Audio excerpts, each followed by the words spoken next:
우리가 변화와 성장에 대해서 관심이 많습니다. 내 자신에게서 이 변화되어야 될 부분들이 있죠.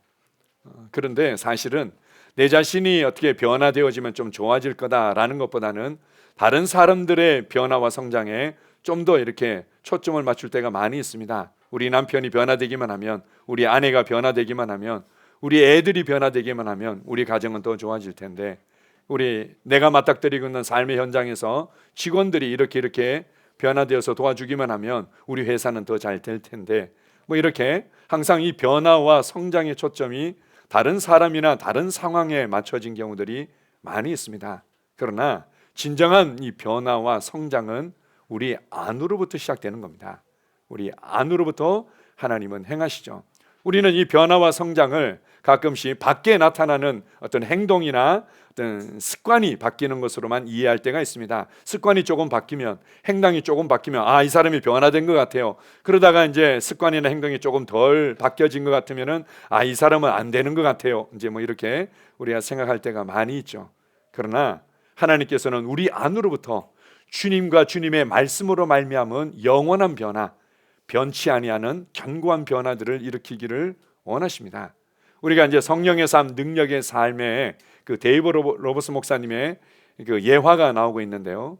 이 부부 관계가 너무 안 좋았는데 이 아내가 어떤 책을 보고는 부부가 행복할 수 있는 비결 30가지 이런 식의 어떤 이제 책이었던 거죠. 그게는 이렇게 한번 해보십시오, 저렇게 한번 해보십시오. 이걸 통해서 이제 아내가 너무 은혜를 받은 거예요. 그런데 이제 아내가 은혜를 받았다 하더라도 이제 남편이 바뀌어야지 되는 거니까 이제 남편도 이 책을 읽으라고 은근히 남편이 왔다 갔다 하는 곳에, 그리고 남편이 읽을 수밖에 없는 곳에 책을 넌지시 이렇게 둔 거죠. 그랬더니 아니나 다를까 남편이 그 책을 보더니 읽은 거예요. 책을 딱 읽더니 남편이 도전을 받은 거죠. 그래가지고는 이 책대로 내가 아내에게 잘해줘야 되겠다. 그렇게 해서 아내에게 뭔가 이렇게 사랑한다고 고백도 시작하고, 아침마다 모닝커피를 준비하고, 그리고는 또 이렇게 모닝빵 준비해가지고는 또 이제 식사도 하고, 그 다음에 또 그럴 때마다 또 장미꽃 한 송이를 또 꽂아가지고는 딱 갖다 놓고, 아내가 너무 행복한 거죠. 드디어 우리 남편이 변했다. 드디어 우리 가정이 이제 변했다.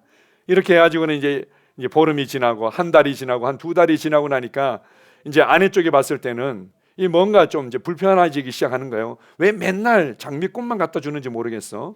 그리고 이 약간 시든 꽃이 이렇게 있는데 이런 거 좀 이파리 좀 떼고 갖다 주면 얼마나 좋아.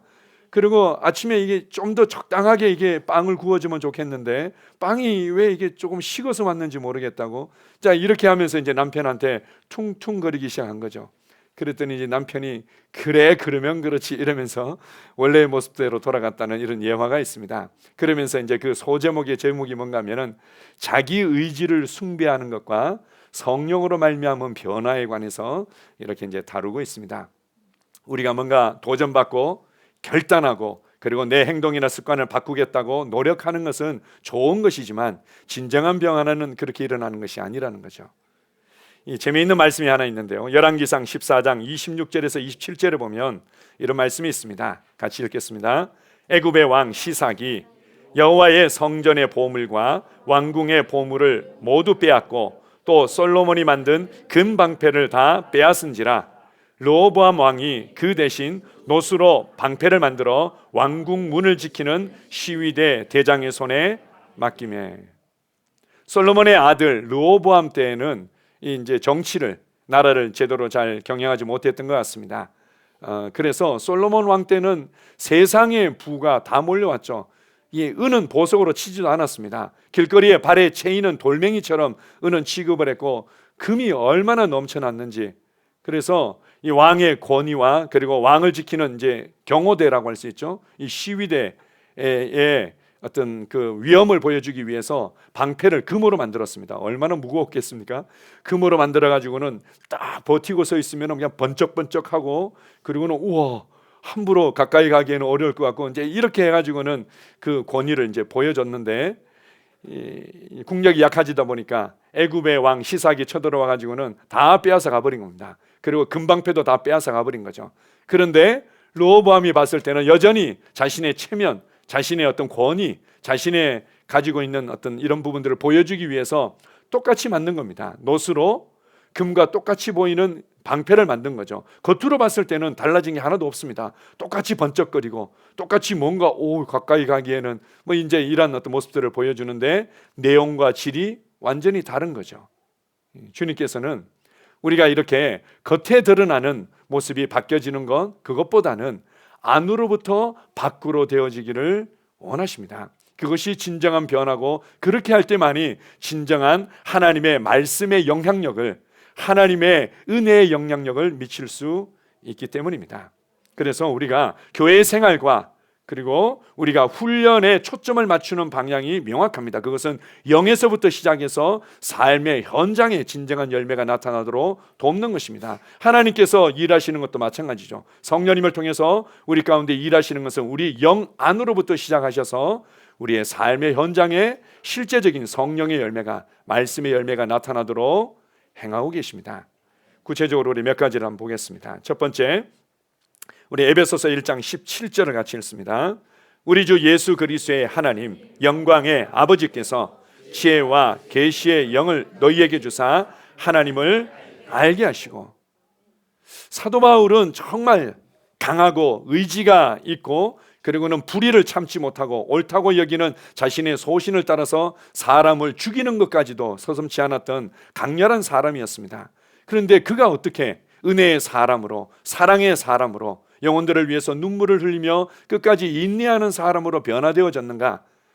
그래서 에베소 교회 성도들도 동일하게 내가 변화된 것처럼, 그리고 내가 이렇게 성장한 것처럼 너희도 그렇게 되기를 원한다 라면서 간절히 기도한 첫 번째 기도 제목이 바로 이것이었습니다. 지혜와 계시의 영을 통해서 하나님을 알기를 원한다. 하나님의 부르심을 알기를 원하고, 하나님의 기업을 알기를 원하고, 하나님의 능력을 알기를 원하고, 하나님의 참된 성품을 알기를 원하고, 하나님이 우리를 향해서 가지고 계신 그 뜨거운 아버지의 마음을 내가 알기를 원한다. 하나님을 아는 것에서부터 시작되는 겁니다. 그런데 하나님을 어떻게 알 수 있습니까?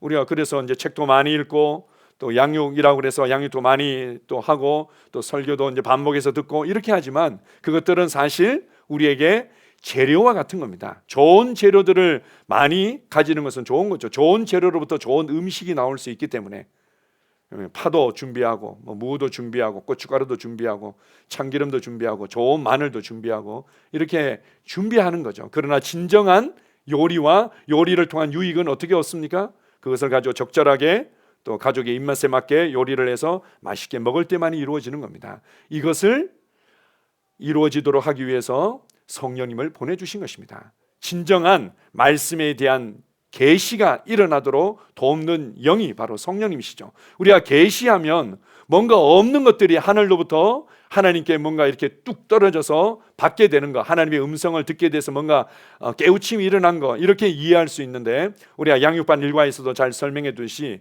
계시라는 것은 있는데 가리워져 있다가 그것이 열려져서 보이게 되는 거예요. 열개자 보일 시자를 쓰는 거죠. 그냥 열려져서 보는 겁니다. 여기 있었는데 이때까지 내가 왜 몰랐지? 이거였는데 내가 진짜 제대로 발견을 못했었구나. 이렇게 새롭게 발견되어지는 거죠. 하나님은 계신 분입니다. 그리고 하나님께서 우리를 향한 계획도 이미 가지고 계셨고, 부르심도 가지고 계셨고, 예수님도 이미 보내주셨고, 예수님을 통해서 구원도 이미 이루셨고, 예수님께서 죄와 저주가 되셔서 우리를 모든 죄와 저주로부터 자유케 하셨는데, 이 모든 구원과 은혜들은 이미 우리에게 와 있습니다. 그런데 눈이 가려져 있었는데 보여져서 발견하는 것으로부터 시작되는 거죠. 이것을 돕기 위해서 성령님께서 오신 것입니다. 자, 고린도전서 2장 10절 12절을 같이 읽습니다. 오직 하나님이 성령으로 이것을 우리에게 보이셨으니 성령은 모든 것 곧 하나님의 깊은 것까지도 통달하시느니라.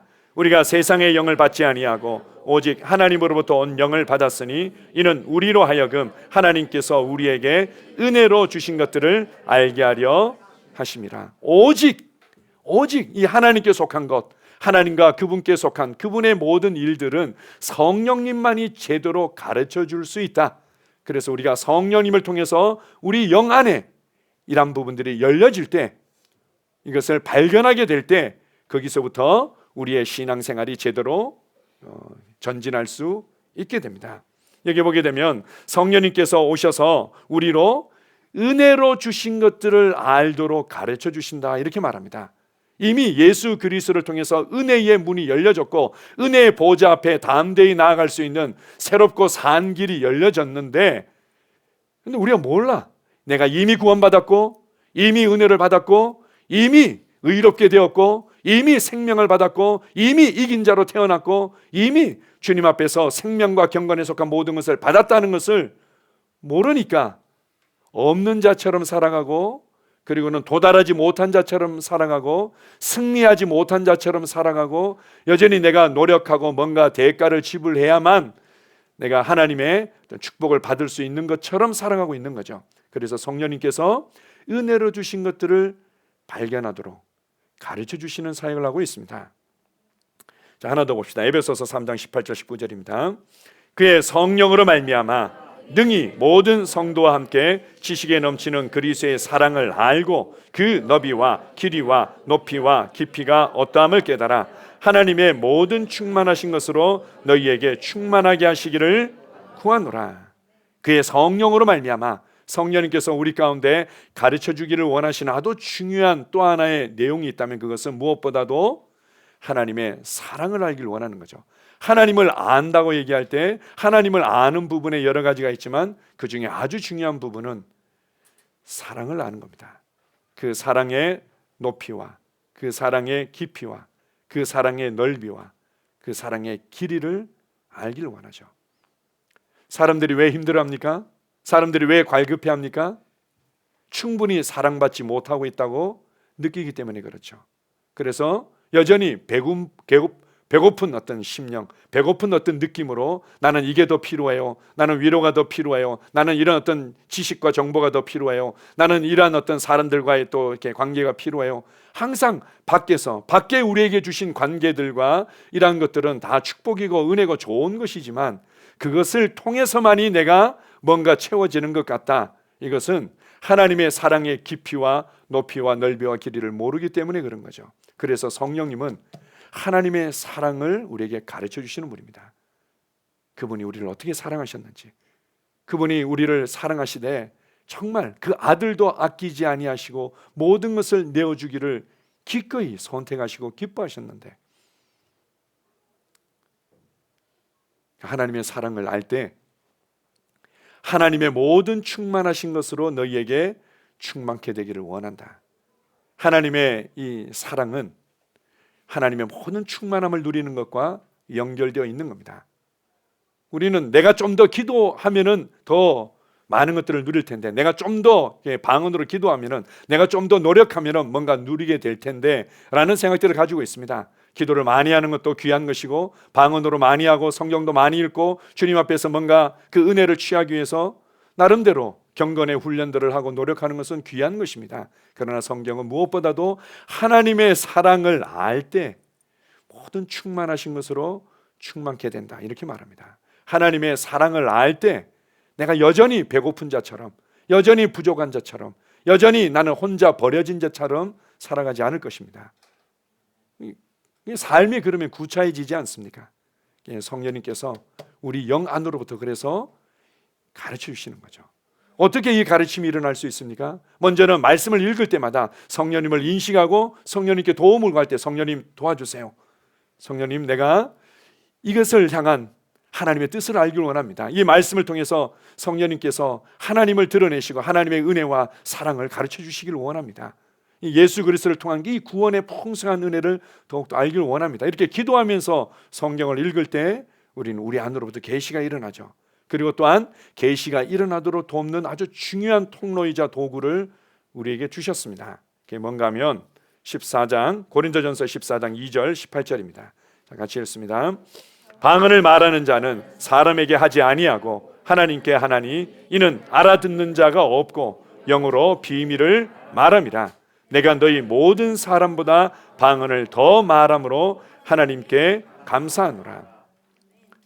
하나님께서 방언을 주신 이유 중에 하나는 우리가 방언을 말할 때 하나님께 비밀을 말하게 되고, 계속해서 하나님께 비밀을 말하게 되면 하나님이 은혜로 주신 것들, 하나님이 우리를 향해서 가지고 계신 이 영광스러운 비밀들을 알게 된다. 그래서 이 방언은 한편으로 계시가 일어나는 굉장히 중요한 통로죠. 구체적으로 사도 바울은 그리스도와 교회의 비밀에 관해서 놀랍게 풀어냈습니다. 이전에 그리스도와 교회, 특별히 이 교회의 어떠함에 대해서 이 놀라운 비밀을 풀어낸 메시지들을 접한 적이 없습니다. 구약 성경 가운데서 그는 오히려 그리스도와 교회를 발견했고 그것을 아주 담대하게 풀어냈죠. 새로운 피조물의 계시에 관한 메시지들은 이미 사도들과 함께 선포했지만 원적격으로 가르쳤습니다. 어디서 사도 바울이 배웠을까요? 매번 밤마다 예수님께서 나타나셔서 가르치셨을까요? 야, 이것은 이런 뜻이야, 받아 적어라. 그래, 받아 적은 것들을 그대로 양피지에 옮겨가지고는 이 지역 교회들에게 보내줬을까요? 아니면은 사도들이나 구약 성경을 열심히 읽거나 탈무드라든지 이런 이전의 책들을 통해서 배웠을까요? 원적격인데 거의 예수 그리스도와 교회에 관한 이 비밀스러운 메시지는 처음인데 어디서 배웠을까요? 그 실마리를 여기서 발견할 수 있는 겁니다. 내가 너희 모든 사람보다 방언을 더 말함으로 하나님께 감사하노라. 방언을 더 많이 말하게 될 때, 하나님께 내 영으로 비밀을 더 말하게 될 때 내가 말해냈던 이 비밀들이 성령님을 통해서 우리 가운데 계시되어지는 거죠. 그래서 어느 순간 이게 이런 거였군요. 이게 이런 거였군요. 이러면서 내 안으로부터 그 하나님의 어떠하심을, 그 하나님의 사랑의 깊이와 높이들을 더욱더 알게 되고 누리게 되면서 자유하게 되고 또 그것으로 말미암은 해방과 열정들이 생겨나게 되는 겁니다. 무엇보다도 기억하십시오. 내 영 안에 계시가 일어나도록 성령님께서 오셨고 그것이 우리 가운데 무엇보다도 변화와 성장의 첫 번째 열쇠라는 것을 붙잡으시기 바랍니다. 열심히 성경을 읽고 공부하고 참고하는 것들은 중요하지만 성령님의 도움을 통해서 내가 이 베일이 거쳐지고 진정한 그 실제 안으로 들어가는 것들을 갈망하시기 바랍니다. 두 번째로 우리가 영에서부터 삶의 현장으로 이어지는 영적 지도라는 제목을 우리가 이제 나누고 있는데요. 우리가 교회 생활과 훈련의 초점과 하나님께서 우리를 다루어 가시는 방향에 대해서 우리가 이렇게 말할 수 있습니다. 그것은 바로 혼을 다루시는 거죠. 우리의 혼을. 우리의 혼이라고 얘기하면 이제 일반적으로 생각과 감정과 의지라고 표현을 하죠. 이것을 다루시는 겁니다. 그것을 통해서 우리가 겸손해지도록 만드시는 거죠. 우리가 이제 겸손하면 제일 먼저 뭔가 이 경건의 모양, 겸손의 모양을 먼저 생각하는데 진정한 겸손이라는 것은 하나님과 그분의 말씀에 일치되고 양보되어진 것을 겸손이라고 얘기합니다. 그래서 나의 생각이 있고 나의 판단이 있고 나의 계획이 있지만 하나님과 그분의 말씀에 양보되어지고 그분의 말씀에 일치되어질 때 영 안에서 부어진 계시와 영 안에 부어진 생명과 경건에 충만한 모든 것들이 제대로 흘러나올 수 있고 표현될 수 있는 겁니다. 그래서 우리의 생각을, 우리의 감정적인 부분들을, 우리의 선택과 의지와 우리의 삶의 방식들을 주님께서 다루어 가시는 것들을 볼 수 있습니다. 자, 고린도후서 1장 20절을 같이 읽습니다. 하나님의 약속은 얼마든지 그리스도 안에서 예가 되니 그런즉 그로 말미암아 우리가 아멘하여 하나님께 영광을 돌리게 되느니라. 예수 그리스도를 통해서 예수 그리스도의 영 안에서 역사하시는 성령님과 하나님의 말씀의 능력들이 막힘없이 흘러갔었습니다. 그 대표적인 그 예수 그리스도의 삶의 모습 중에 하나가 그분은 온전히 아멘이셨다는 거죠. 하나님과 그분의 말씀에 대해서 그분은 다른 의견이나 다른 계획들이 없었습니다. 그냥 아멘이었죠. 예수 그리스도의 이름 자체가 그냥 아멘이셨습니다. 아멘이요. 그분은 충성된 증인이셨던 겁니다. 그래서 우리가 영 안에서 이루어지고 영 안에서 역사하시는 것과 연결되어질 때 바로 나오게 되는데 이 연결되어지는 중요한 첫 번째 고리가 있다면 그것이 바로 우리의 생각과 말인 거죠. 하나님의 말씀에 대해서는 그냥 아멘입니다. 아멘. 아멘. 말씀이 그렇다고 하면 내가 어떻게 느끼든 내가 무엇을 경험했든 그냥 아멘. 하나님의 말씀이 그렇다고요? 아멘. 내가 정말 힘들고 어렵고 나는 안 되고 나는 부족하고 내 삶은 이렇게 실패한 인생으로 끝날 것 같은데요. 근데 하나님의 말씀이 아니 너는 빛이야. 너는 가진 자야. 너는 이긴 자야. 그리고 너는 다른 사람들에게 신성한 영향을 끼치는 나의 통로이자 그리스도의 대사야. 이러면 아멘, 아멘 이렇게 할 때 우리의 영 안에서 일어나는 놀라운 변화와 영 안에 부어진 하나님의 생명과 은혜들이 흘러나오는 겁니다. 우리가 가끔 물을 주기 위해서 호수를 이렇게 끌어가다가 이게 가고 싶은 지점까지 갈 수 없게끔 호수가 이제 짧은 경우들이 있죠. 그냥 부랴부랴 이제 있는 걸 연결시키다 보면은 이 호수의 이 두께가, 이 크기가 이제 다르다 보면 당장에 어떻게 할 수 없으니까 이게 얼추 맞춰 가지고는 노끈으로 묶든지 뭐 이렇게 테이핑을 대충 합니다. 그럼 어느 정도 된 것 같은데 이게 굵기가 다르고 이게 모양이 다르다 보니까 옆으로 노끈으로 묶은 그 사이로 물이 줄줄줄줄줄 새죠. 제대로 흘러가지 못하는 겁니다. 하나님께서 이미 우리를 사랑하셨고 성령님을 통해서 이미 우리에게 놀라운 것들을 부어주셨는데 내 혼이, 나의 생각과 나의 말이 하나님과 그분의 말씀과 일치되지 않기 때문에 이게 저 줄줄줄줄 새는 겁니다. 온전히 나의 심령과 나의 가정과 나의 삶의 현장에 나타나고 전달되지 못하는 거죠. 우리가 이제 우리 우주 정거장으로 얘기를 하자면 뭐 가끔 뭐 SF 같은 데 나오는 거지만 우주 정거장에 가서 이 도킹이 제대로 이루어져야 되는데 도킹이 제대로 이루어지지 않으면은 이제 스파크가 튄다든지 뭐 공기가 뭐 이렇게 새면서 문제가 된다든지 해서 뭐 우주 정거장이 폭발한다든지 그렇지 않습니까? 이 도킹이 제대로 이루어져야 되는 거죠. 딱 우리의 하나님과 하나님의 말씀과 우리의 영적인 것과 나의 생각과 말이 딱 일치가 되는 순간 막힘없이 주님은 우리를 통해서 일하실 수 있는 겁니다. 자, 빌립보서 4장 8절을 같이 읽습니다. 끝으로 형제들아 무엇에든지 참되며 무엇에든지 경건하며 무엇에든지 옳으며 무엇에든지 정결하며 무엇에든지 사랑받을 만하며 무엇에든지 칭찬받을 만하며 무슨 덕이 있든지 무슨 기림이 있든지 이것들을 생각하라. 이것들을 생각해라. 이 호수가 온전히 영과 연결되도록 해라. 내 혼의 호수가 영의 호수와 완전히 연결되고 딱 도킹이 제대로 이루어지도록 해라. 이렇게 말하는 거죠. 그래서 우리가 무엇에든지 정결하지 않은 것, 무엇에든지 경건하지 않은 것, 무엇에든지 하나님의 말씀과 일치되지 않은 것들을 생각하고 말할 때면 우리 속에 불편한 겁니다. 성령님께서 뭔가 이렇게 불편하게 만드는 거죠. 이 내적 직감을 통해서 이 영적인 빨간불이 들어오는 거죠. 말해놓고 그리고는 일단 내가 말을 내뱉었기 때문에 이거 어떻게 수습하거나 주워 담기가 어려워서 그냥 계속 얘기는 하지만 속에서는 점점 이 빨간불이 짙어지는 겁니다. 주님께서 아니 너는 왜 영의 이 생명을 영 안에서 일어난 놀라운 은혜와 변화들을 알고 있으면서 제대로 호수를 연결 못하고 있느냐 라면서 이제 성령님께서 우리 안에 이제 다루시는 거죠. 아니 더 이상 네가 그렇게 말할 이유가 없어. 이제는 주님을 찬양한다고 말해봐라. 주님께 감사한다고 말해봐라. 내게 붙여진 사람들을 감사하고 귀하다고 말해봐라. 그리고 그들을 존중한다고 말해봐라. 이렇게 성령님께서 우리 안에서 다루시면서 제대로 된 도킹이 이루어지도록 하는 거죠. 디모데후서 3장 21절도 같이 했습니다. 그러므로 누구든지 이런 것에서 자기를 깨끗하게 하면 귀 쓰는 그릇이 되어 거룩하고 주인의 쓰심에 합당하며 모든 선한 일에 준비함이 되리라. 우리로 귀 쓰는 그릇이 되도록 준비시키는 것이 바로 교회 생활이고 그리고 성령님께서 우리 안에서 행하시는 일들이죠. 그래서 우리의 성품이 영 안에서 일어나는 것들과 온전히 일치되어지고 제대로 흘려보낼 수 있도록 하기 위해서 우리의 말이 또 우리가 시간을 사용하는 부분에 있어서 돈을 사용하는 부분에 있어서 우리가 관계하는 부분에 있어서 하나님은 이 관계라는 통로를 통해서 마음껏 복음의 신성한 영향력과 은혜들을 흘려보내기를 원하는데 내가 이 관계를 하는 것들이 너무 서툴러. 그래서 교회 생활이 필요한 겁니다.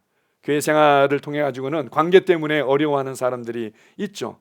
아, 주님께서 나를 제대로 이 도킹시키기 위해서 나를 줄일 건 줄이고 늘릴 건 늘리고 깎을 건 깎고 이렇게 다듬고 계시는구나. 왜냐하면 나의 삶의 현장의 관계를 통해서 우리 영 안에 부어진 은혜와 지혜와 능력들을 나타내시고 흘려보내기를 원하는데 이게 호수가 제대로 안 맞는 거죠. 그래서 성령님을 통해서 관계를 통해서 교회 생활을 통해서 다름이 있는 겁니다. 우리가 이제 청년들에게 어른들은 앞으로 시간이 지나서 결국은 네가 성공된 인생을 살아야 되기 때문에 젊은 날 열심히 공부해라. 나이 들어서 공부하는 게 어렵다. 이렇게 해서 이제 많이 도전을 합니다.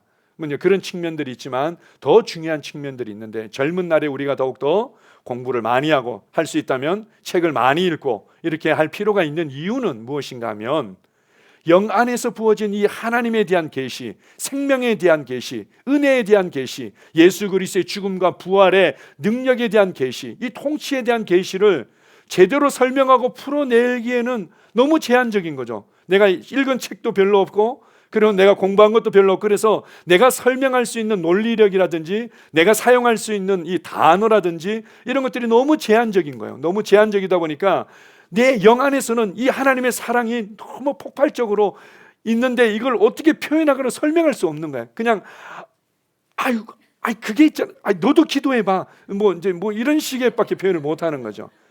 그래서 많이 배우는 것들이 우리에게 필요할 수 있습니다. 그리고 우리의 어떤 습관들을 훈련하는 것들이 중요한 것입니다. 우리의 말이나 시간을 사용하는 것이나, 우리가 특별히 이제 자녀들에게 좋은 성격이나 습관을 세워주고자 하는 것은 그들이 사회생활을 통해서 성공하도록 하기 위해서 그런 측면들이 있죠. 그러나 무엇보다도 그들이 그들의 영 안에 부어진 하나님의 생명과 능력과 말씀에 대한 계시들을 합당하게, 적절하게, 지혜롭게 흘려보내고, 그렇게 해서 더 많은 사람들에게 복음의 신성한 영향력을 끼치도록 하기 위한 좋은 통로들을 만드는 것입니다. 좋은 물고랑들을 만들어내는 거죠. 자, 주중에 우리 한 성도님이랑 그런 이제 잠깐 교제가 있었었는데요. 이 성도님은 원체 열정이 있으신 분이에요. 열정이 있어서 하고 싶은 것들이 많아서 이런 활동도 하고 이런 것도 배우고 저런 것도 배우고 이제 그런 분이었는데, 이제 심적으로 좀 어려움이 있었고 또 상황적으로 좀 어려움이 있어서 어려운 과정을 통과하면서 열정이 다 그냥 죽어버린 거죠. 눌려버리고, 어떻게 하면 나의 이 감정적인 부분들, 나의 어떤 이 관계와 상황적인 부분을 돌파할까, 이렇게 하다가 저희 교회 생활을 통해서 이제는 이제 은혜를 받고 계시가 일어나고, 이렇게 하면서 이제 회복이 일어나고 자유와 해방을 맛보게 된 거죠. 그랬더니 원래 내 안에 주신 그 하나님의 열정이지 않습니까? 그 열정이 이제 계속 일어나는 거죠. 그래서 이것도 이제는 할 수 있을 것 같고 저것도 할 수 있을 것 같고 이것도 배워서 내가 잘 사용할 수 있을 것 같고, 이제 이런 열정들이 일어나는 겁니다. 그런데 이제 이 열정들을 어떻게 다뤄야 될지 이제 고민이 되고, 이제 기도가 되는 부분들을 이렇게 나누셔서 제가 얘기했습니다. 그냥 어렵지 않습니다. 이 열정을 굳이 사그러뜨리거나 이 열정을 어떻게 할 수 있는 게 아니고, 처음부터 주님께서 주신 것이고 내 안에 그렇게 훈련되고 개발되어진 건데, 단지 물꼬를 예전에는 왼쪽으로 틀어서 왼쪽으로 이 열정들을 발휘했다면 이제는 오른쪽으로 틀어서 오른쪽에서 열정이 나타나도록 하는 거죠. 영혼 구원과 복음 전파에 내 영 안에 부어진 것들이 더 많은 사람들에게 효과적으로 흘러가도록 하는 일에 선택과 집중을 하기만 하면 됩니다. 그러면 훨씬 더 효과적으로 사람들을 섬길 수 있고, 그 사람들을 섬기면서 그들의 구원하고 주님께로 이끌 수 있게 되는 겁니다. 내가 원하는 열정들을 풀어내면서도 효과적인 주님이 기뻐하시는 열매들이 나타나게 되는 거죠. 이렇게 교회 생활을 통해서 또한 성령님께서 영 안에서 시작된 하나님의 변화와 일하심을 우리의 혼을 다루심으로 이끌어 가시고, 그러나 결국은 주님께서는 단지 우리를 다루고 훈련시키고 조금 변화가 일어나는 수준에 멈추는 것이 아니라 열매를 맺기를 원하십니다. 어디에서요? 포도나무로부터 영양분과 수액이 공급되어져서 포도나무 줄기에서 열매가 맺히지 않습니다. 가지에서 열매가 맺히는 거죠. 결국은 우리의 삶의 현장에 열매가 맺혀지기를 원합니다. 우리가 이제 교회 생활 안에서 또는 셀을 통해서 믿음의 교제를 나누고 사랑의 교제를 나누고 서로서로 섬기고 또 서로서로 교제를 나누면서 얼마나 기쁘고 행복합니까? 그런데 뭐 하기 위해서요? 삶의 현장에서 열매 맺기 위해서 서로서로를 격려하고 세워주고, 그리고는 파송하기 위해서 모이는 겁니다. 우리가 이제 한국교회에 대학생 선교단체를 통해서 놀라운 부흥들이 많이 일어났었습니다. 근데 지금의 이제 실제적으로는 많이 죽었죠. 거의 다 생명력을 잃어버리고, 그나마 이제 생명력이 조금 유지되고 있는, 제 수준에서 제가 알고 있는 데가 있다면 CCC라든지 인터콥 정도 그나마 이제 생명력을 유지하고 있습니다. 인터콥은 먼저 코로나 때 많은 공격을 받은 또 선교단체이기도 한데, 인터콥 같은 경우가 그래도 사람들이 모이고 젊은 아이들이 모여서 함께하는 이유 중에 하나는 그들이 선교라는 밖을 향해 있기 때문입니다. 그들은 선교지에서 더 복음이 필요한 지역에서 진정한 복음의 열매를 맺혀야 된다라는 방향성과 초점이 분명하기 때문에 생명력을 유지할 수 있는 겁니다. CCC도 대학 캠퍼스에서 믿지 않는 영혼들에게 복음을 전해야 된다는 것에 집중되어 있는 거죠. 그걸 위해서 훈련을 받고 그걸 위해서 함께 모이고 그걸 위해서 함께 교제하는 것에 대해서 그들은 명확한 방향성을 가지고 있습니다. 그래서 생명력을 유지하는 겁니다. 마찬가지로 교회도 마찬가지고 우리도 마찬가지입니다. 우리가 영 안에 이루어진 계시로 말미암아 기뻐하고 자유를 누리고, 그리고 이것을 내 혼이 다루어지는 과정들을 통해서 좀 더 내 삶이 안정되어지고 삶의 변화와 성장들이 어느 정도 이루어지지만, 궁극적으로 주님은 나의 삶의 현장에 진정한 열매들이 나타나기를 원합니다. 자, 요한복음 15장 5절 8절을 같이 읽습니다. 나는 포도나무요 너희는 가지라. 그가 내 안에 내가 그 안에 거하면 사람이 열매를 많이 맺나니 나를 떠나서는 너희가 아무것도 할 수 없습니다. 너희가 열매를 많이 맺으면 내 아버지께서 영광을 받으실 것이요 너희는 내 제자가 되리라. 너희가 내 안에 거하고 내가 너희 안에 거하면, 그 뒤에 보게 되면 내 말이 너희 안에 거하면 너희가 열매를 많이 맺게 될 것이다. 이 열매는 어떤 열매입니까? 말씀의 열매죠. 하나님의 임재의 열매라도 표현하기도 하고 뭐 성령의 열매라고도 표현할 수 있지만, 쉽게 말씀의 열매가 맺혀져서 결국 하나님과 그분의 말씀을 자랑하는 삶이 나타나기를 원하십니다. 나의 삶의 현장에서 이것들은 사도 바울이 고백한 것처럼 나의 나 된 것은 하나님의 은혜입니다 라고 고백했는데, 내 삶에 실제적으로 나타나는 결과와 열매들을 보면서 이것은 하나님과 하나님의 말씀의 열매입니다 라고 그분을 자랑하기를 주님은 원하십니다. 그래서 오늘 읽었던 이 고린도전서 1장 27절 28절을 보면, 자, 다시 한번 읽어봅시다. 자, 시작. 그러나 하나님께서 세상에 미련한 것들을 택하사 지혜 있는 자들을 부끄럽게 하려 하시고, 세상에 약한 것들을 택하사 강한 것들을 부끄럽게 하려 하시며, 하나님께서 세상에 천한 것들과 멸시받는 것들과 없는 것들을 택하사 있는 것들을 폐하려 하시나니, 이는 아무 육체도 하나님 앞에서 자랑하지 못하게 하려 하심이라. 하나님께서 의도적으로 선택의 관점에서 봤을 때는 미련한 것들, 천한 것들, 없는 것들을 선택했다. 이제 교회 생활 안에 함께 생활하고 있는 성도들을 이렇게 보니까 이 육신적이고 세상적인 배경으로 봤을 때는 없는 것들, 천한 것들, 멸시받는 것들과 같은 사람들이 훨씬 더 많았다는 거죠. 왜 교회 안에는 오히려 이런 사람들이 많았을까요? 초대교회 때는 노예로 살던 분들이나 뭐 세리나 또 이제 장녀들이나 이런 분들이 훨씬 더 이제 성도로서 함께 생활하는 퍼센티지가 훨씬 많았던 거죠. 왜 그랬을까? 그것은 하나님과 그분의 말씀만을 자랑하도록 하기 위해서 주님께서 그들에게 역사하고 계신다는 겁니다. 다른 표현으로 얘기하면, 다른 사람들은요, 하나님과 그분의 말씀을 자랑하기보다는 내가 이렇게 애썼기 때문에, 내가 이런 부분에 있어서 재능을 가지고 있기 때문에, 내가 그래도 이렇게 노력했기 때문에 집중되어 있기 때문이라는 거죠. 그래서 정말 하나님과 그분의 말씀이 존중받고 하나님과 그분의 말씀이 자랑되어지는 이러한 삶이 제대로 나타나지 않기 때문에 하나님은 그런 사람들을 선택했다. 한편으로 이렇게 얘기할 수도 있습니다. 어떤 사람들은 교회 가면요 맨날 사람들이 그냥 이렇게 싸우고 뭐 이렇게 시끄럽고 이래서 저는 교회 가기 싫어요, 이런 분들도 간혹 계십니다. 이 하나님의 이 놀라운 일하심을 몰라서 그런 거죠. 없는 것들, 천한 것들, 미련한 것들이 모였으니 얼마나 시끄럽겠습니까? 시끄러운 부분은 어떤 면에서는 당연할 수도 있는 거죠. 당연할 수도 있는데, 그것을 통해서 하나님은 영 안에서 일하시고 우리의 혼을 다루시고, 그래서 결국 우리의 삶의 현장에 말씀의 열매를 풍성하게 맺히시는 겁니다. 말씀의 열매가 어떤 거냐면 이렇게도 표현할 수 있습니다.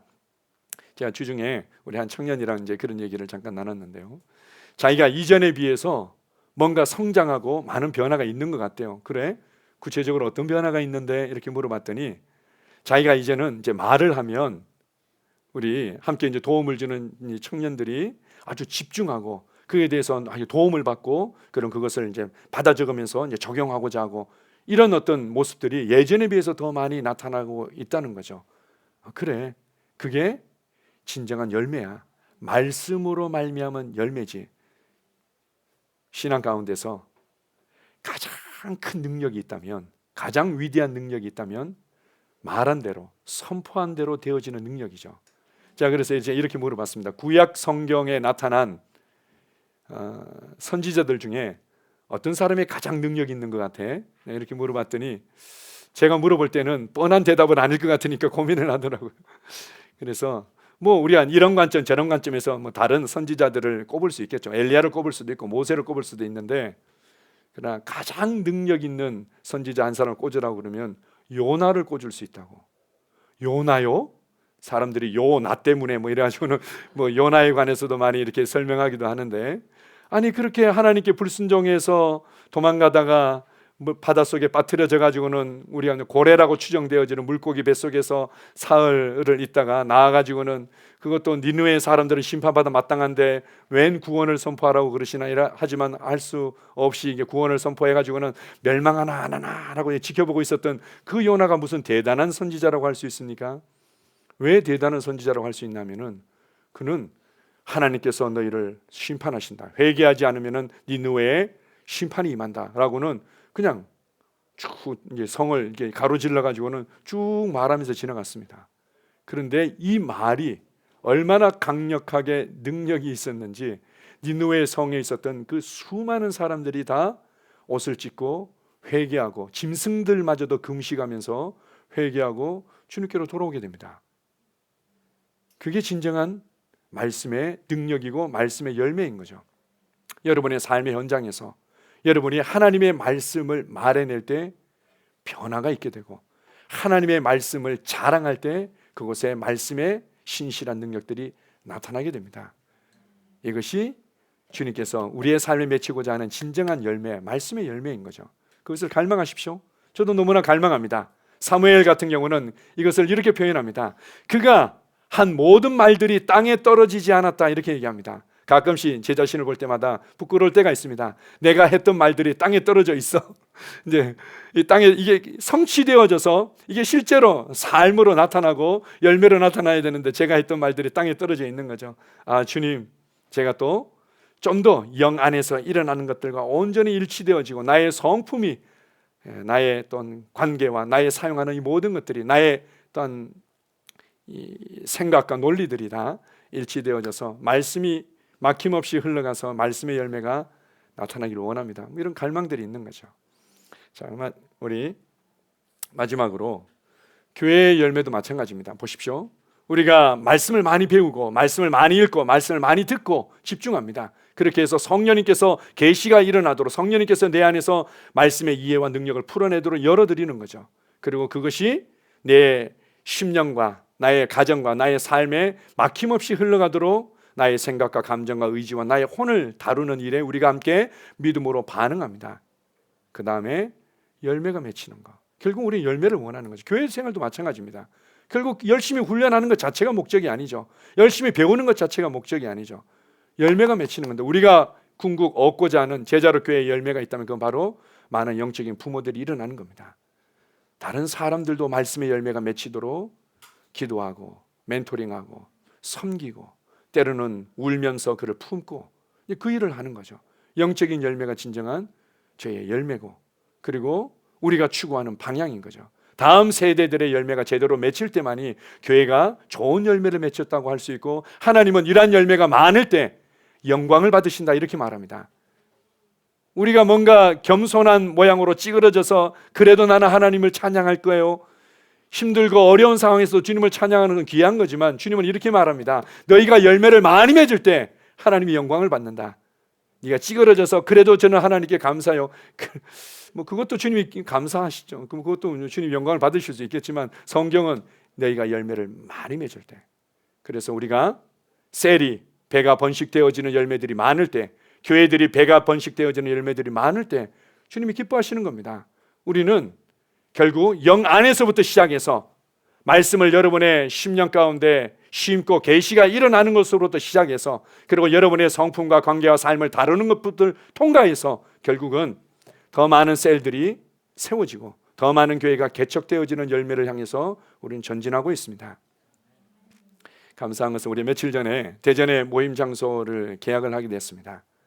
우리 그 성도님들이 기도하시고 감동을 따라서 심어주신 그런 어떤 헌신으로 인해서 저희가 이제 하게 됐는데 우리 대전 식구들이 너무 좋아하고 그리고 아마 다음 주부터 이제 모임을 시작할 것 같습니다. 이제 지난주에도 카페에서 모였는데 모일 수 있는 시간을 조정해 보니까 9시밖에 안 돼가지고는 9시에 모여가지고는 너무 이게 제한적으로 눈치 보면서 모임을 가져서 아쉬웠었는데 이제는 마음껏 모일 수 있다고 8시 반이든 9시든 뭐 아무 때든 대부분 이제 요즘은 또 맞벌이 하시는 분들이 많다 보니까 시간을 그렇게 내서 모이고 싶은 열정과 갈망은 있는데 그렇게 할 수 있는 어떤 상황이 안 됐었는데 이제는 너무 감사하다고 이렇게 기도해 주시고 후원해 주신 분들께 우리 감사드립니다.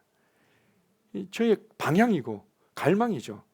왜 우리끼리 열심히 뭔가 배우고 훈련하는 것이 중요한 것이 아니라 열매가 중요한 겁니다. 그리고 앞으로 우리는 더욱더 많은 열매들을 맺히게 될 것이고 그 열매들을 주님께 기쁨으로 올려드리게 될 것입니다. 아멘. 기도하겠습니다. 아버지 하나님 감사합니다. 예수님은 포도나무시고 우리를 가지로 선택하셨고 예수 그리스도 안에 그리고 내가 그리스도 안에 거함으로 가진 우리를 통해서 많은 열매를 맺기를 원하셨고 우리가 그 많은 열매를 맺을 때 하나님의 영광을 받으시며 기뻐하신다고 말씀하셨습니다. 그렇습니다. 우리로 변화와 성장을 또 뛰어넘어서 우리의 삶의 현장에 많은 열매가 맺히기를 주님은 얼마나 원하시는지요. 그래서 성령님을 통해서 또한 교회 생활을 통해서 우리 영 안으로부터 하나님을 알고 하나님을 사랑하는 말씀에 대한 계시가 일어나게 하심을 감사합니다. 그리고 또한 이 하나님께서 우리의 영 안에 부어주신 말씀의 계시와 생명과 경건에 속한 모든 것들이 우리의 혼을 통과해서 막힘없이 흘러가도록 하기 위해 우리의 생각을 다루시고 우리의 말을 다루시며 우리의 시간과 물질과 우리의 관계와 우리의 삶을 다루어 가심을 감사합니다. 그렇습니다. 주님, 나는 무엇보다도 하나님과 하나님의 말씀에 양보되어지고 하나님과 하나님의 말씀에 온전히 일치되어진 아멘의 삶을 살아가기를 선택합니다. 그렇습니다. 기꺼이 내가 생각하는 나의 판단과 나의 계획과 나의 갈망들을 내려놓고 주님과 주님의 말씀에 양보할 때 주님의 통로가 되기를 선택할 때 영 안에 부어진 놀라운 은혜가 나의 심령과 나의 삶을 변화시킬 줄 믿습니다. 뿐만 아니라 내가 만나는 사람들과 또 다른 사람들에게 이 말씀의 열매와 말씀의 능력이 나타나가도록 하는 일에 주님 내가 기꺼이 하나님과 동역하겠습니다. 우리의 삶의 현장에 말씀의 열매가 맺혀져서 주님을 자랑하기를 얼마나 주님이 원하시는지요. 부모가 자녀들이 그들의 삶의 현장에서 부모로 말미암은 도움과 부모로 말미암은 좋은 성품과 공급들을 기뻐하며 자랑하듯이 우리가 하나님 아버지의 은혜를 하나님 아버지의 말씀을 자랑하는 삶이 우리 가운데 우리의 삶의 현장 곳곳에서 나타나기를 얼마나 원하시는지요. 우리를 하나님을 자랑하는 삶으로 이끌어 주신 주님 감사합니다. 한 주간도 주님을 마음껏 자랑하는 삶이 될 것을 인해 감사드립니다. 예수님 이름으로 기도합니다. 아멘.